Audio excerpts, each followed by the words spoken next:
Welcome back to Mathematics Lifeline. Today, I'd like to go over what the chain rule is and give you a few examples of how to use it in your problems.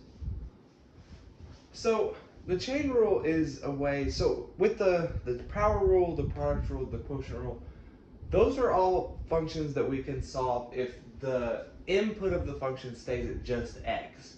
So, like if we have, let's say, the natural log of x, we know that that's going to be 1 over x, the derivative of that.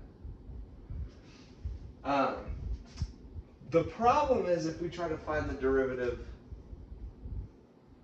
of the natural log of 2x, that is going to be different than just 1 over x. So we're going to use the chain rule for something like this. Not only the natural log of 2x, or like we could say, the sine of 8x, or tangent of pi x. I mean, it could be anything.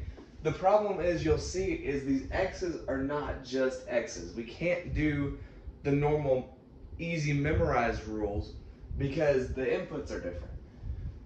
So I'll show you how to go ahead and solve this one using this rule, but first I'm going to explain it. So the chain rule, basically, there's a really drawn out complicated rule using like f of x and g of x. I don't like that because it doesn't make a lot of sense intuitively.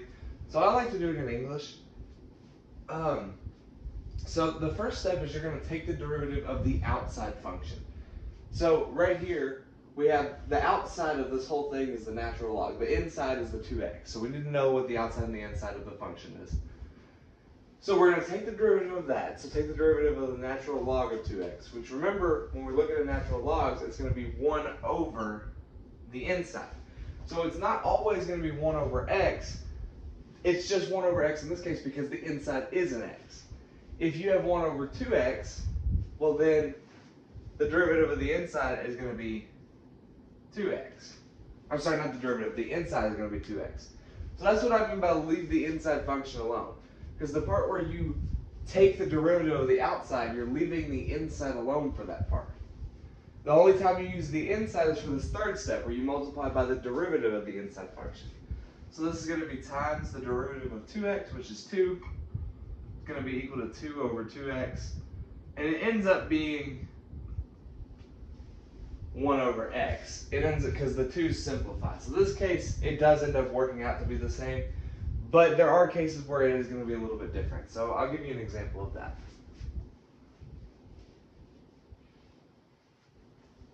So let's try that sine of 8x that I was talking to you about just a second ago. Sine of 8x. So we're going to use the chain rule. So we see that the outside function is a sine function, right? So here's this outside that's a sine. So we're going to go ahead and write down cosine. And the second step is leave the inside alone. So the inside function is our 8x, so we're going to put that 8x back in.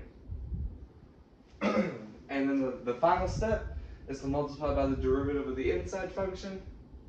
So the inside function is 8x, the derivative of that is 8. So our answer is 8 cosine 8x. That's our answer there. So yeah, you can see like it's a little confusing when you first look at it, especially with like natural logs. But you'll see that it's just following this simple pattern. Like all the other derivative rules, you just got to remember the pattern. You do the outside first, leave the inside alone, multiply by the derivative of the inside. That's the chain rule. So let's try another one. So another reason why we use the chain rule is for functions like x plus 1 squared. So we can look at that and we know, because I've done this in a previous video, something similar, we can just FOIL this out into x squared plus 2x plus 1, and then we can do the power rule like that. So that part's really easy if we have a squared here. The reason we need the chain rule is, let's say instead of squared, it was to the 50th power. Well, you don't want to FOIL that thing out 50 times. You'll get a degree of 50 in your polynomial, and it'll just be an unnecessarily long thing. It'll take you hours and hours. to FOIL this out, and the odds of you making a mistake are severely high. So we want to use a rule to figure this out. So we can try the chain rule. So the chain rule says we're going to take the derivative of the outside function. And so the only thing we have on the outside here is an exponent of 50 right here. That's the only thing we have on the outside.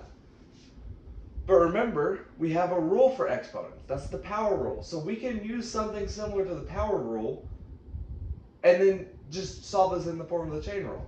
So remember the power rule, we take this exponent, we bring it down to the front, so we've got a 50 in front.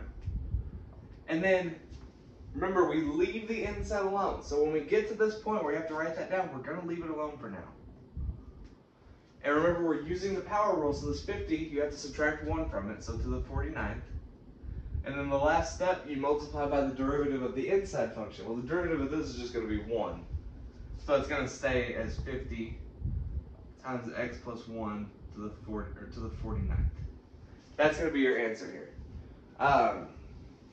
If we had something instead of x plus 1, we could say,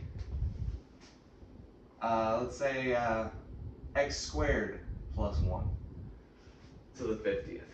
Well, again, we're going to bring the 50 down to the front, times, well, we're going to leave this inside alone. It's still the same concept. So x squared plus 1 to the 49th, because we're subtracting 1 from that power, times the derivative of the inside. Well, now the derivative of this inside is going to be a 2x, because that's x squared. We're using the power rule.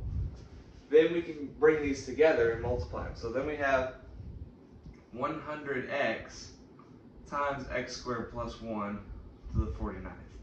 That would be our answer for that one.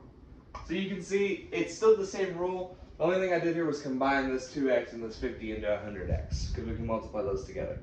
Now, don't make the mistake of trying to distribute this, because remember, in order of operations, we have to do our exponent first. So if we were actually going to solve this, we would have to FOIL this out 49 times before we could ever distribute that. So that's really important to remember. So let's try another example here. This one's a little bit trickier because you don't see it immediately, but you can still use the chain rule for it. Let's say e to the 6x.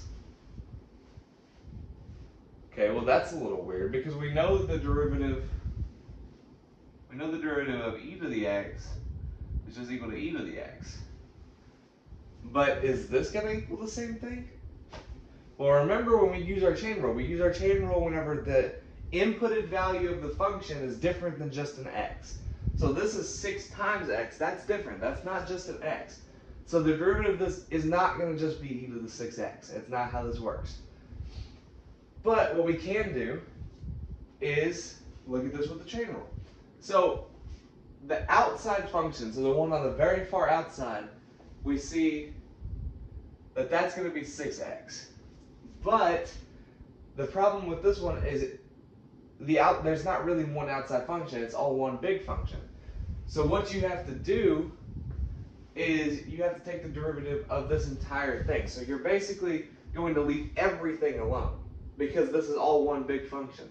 So it starts out with just writing the same thing down because you can't take the derivative of this because this is our outside function. So you can't take the derivative of it because that's what we're trying to find. We don't know what that is. So you just have to write the same thing down.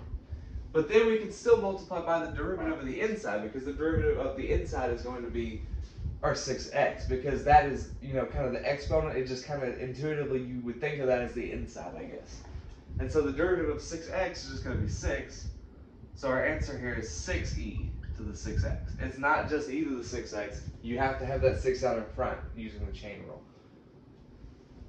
So I know that one's a little bit confusing. You just have to understand if this first step is saying take the derivative of the outside and you don't have an outside function, you have to write down your original again because we don't know what the derivative of that is. So we can't say that we can solve it. So I'm going to end this video with a little bit of a trickier example. I know that one wasn't easy, but the nice thing about e to the x, so if you have the derivative of e to the n times x, so our n, remember, is just a number, like same with the power rule.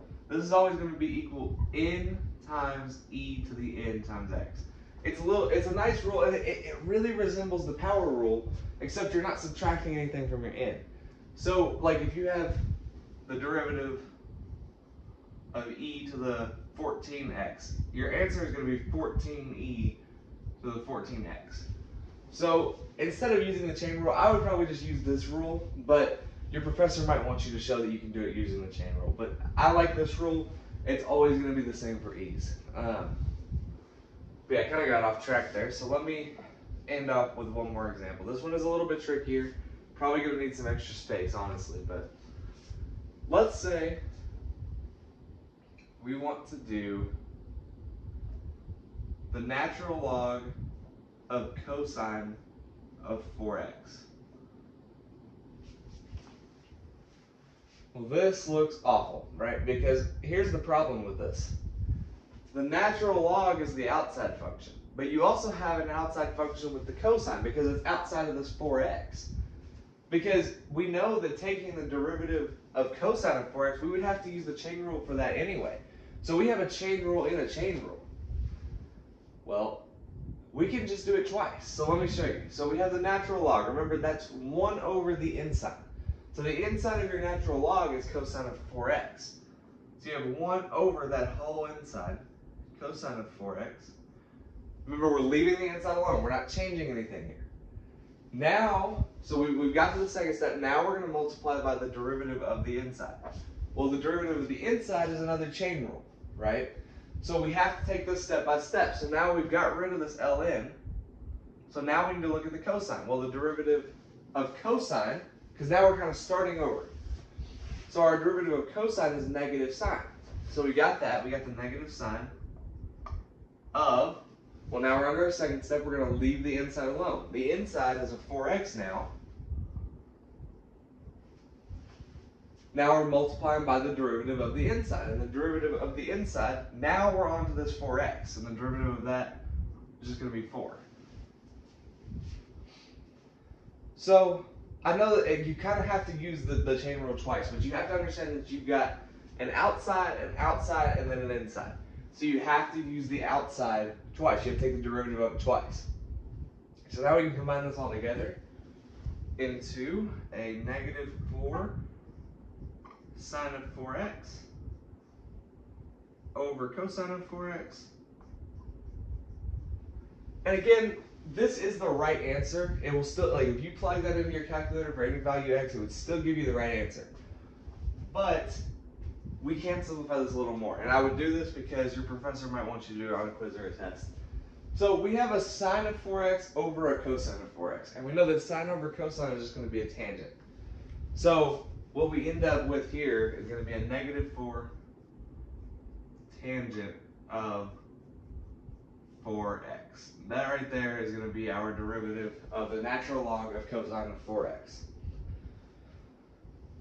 So yeah, I know this example, you kind of have to understand what the chain rule is and what it means, because you see right here we have to multiply it twice, which means we have to use the chain rule twice. But again, it's all about finding that pattern. I know that this rule it's confusing, and how you write it down, it's confusing in the English form. It's just not an easy rule. If you need to see it in the actual, like in the textbook, it's probably going to look like this.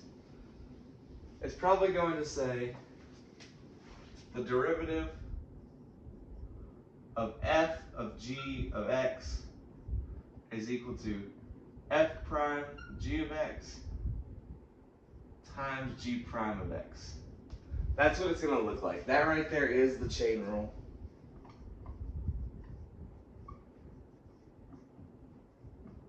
That is the chain rule right there. So what that's saying is you're taking the derivative, that prime, it means derivative. So you're taking the derivative of the outside, leaving the inside alone. See, the inside's still the same, multiplying by the derivative of the inside. That's what it's going to look like in your textbook. But I like this English version better because you can kind of take it step by step. You take the derivative of the outside, leave the inside alone, multiply by the derivative of the inside. I think it's a lot easier to comprehend like that. But yeah, I think that's all I can really do today for the chain rule. As always, let me know if there's any questions, because I know this is kind of difficult. But yeah, if not, I will see you in the next video.